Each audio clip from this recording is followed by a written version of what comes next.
We begin this evening with news that there are 10 new confirmed cases of COVID-19 in Jamaica, bringing the total number of confirmed cases to 488.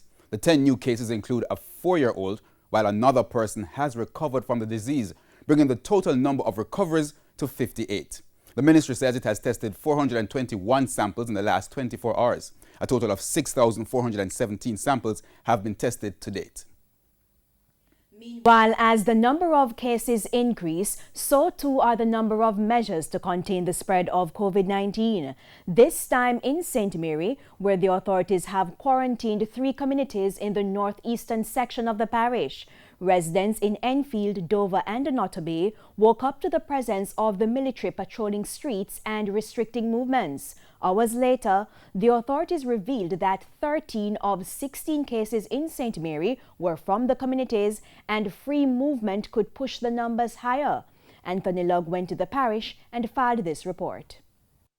Day 1 of quarantine in the communities of Dover, Enfield and Nottoway in St. Mary. We don't have any problem with it, because we already know what's going on. I'm glad for it. Many were caught off guard when they woke up to increased presence of the security forces, but for others, not so much. So last night we noticed the soldiers came at 6, and then they just keep on coming, and we say, look like something going to happen, you understand? But because we were aware before, because the ambulances were coming before, and we are here, so cases up the road. So this morning now we were not too shocked because we were expecting it. Our first stop, Nottoway, the usually busy town centre, resembled a figurative ghost town. Apart from this lady and the police, this is what the town looked like for the most part. When someone coughs or sneezes or shows signs of the virus, tell them to call 888-1-LOVE immediately.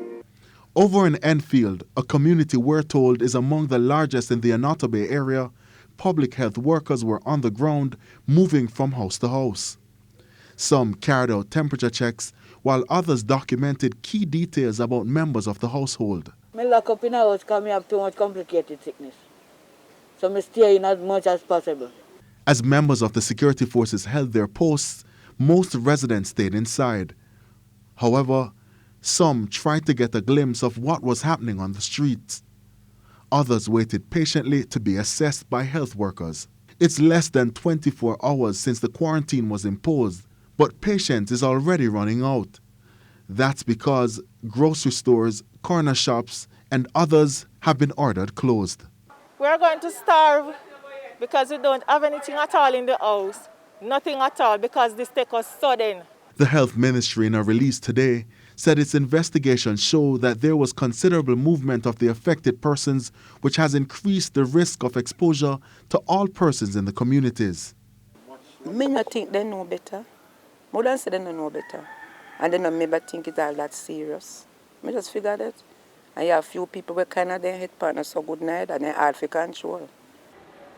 The Bible says, "Now faith is the substance of things hoped for, and the evidence of things not seen." The novel coronavirus might be deadly, but at least one resident here in St. Mary had this to say. May I tell you the truth? Me not really feel that fear say nothing I go do me, because me have one faith. Tell myself say nah catch me. And me pray to God, me say, God, cover we under your blood. Me pray up to yesterday, me go to church and fast, and me say, God, cover we, and if even anybody catch you, me pray say, none of we not go dead. We don't want a life lost. In the meantime, Mayor for Port Maria, Richard Creary, says he supports the quarantine in the communities. The idea behind the quarantine is to cauterize the situation. What was happening, and even in speaking to residents up the road a while ago, a lady told us that persons were just basically up and down in the space, even though they were told that they know that persons had tested positive. They were taking no precautions at all. There were even persons telling the health department that something have to kill them, so they're not quarantined, they're not social distancing, all of that. So it became absolutely necessary. Now that we see the quarantine, persons will have to stay in. Anthony Lugg, TVJ News.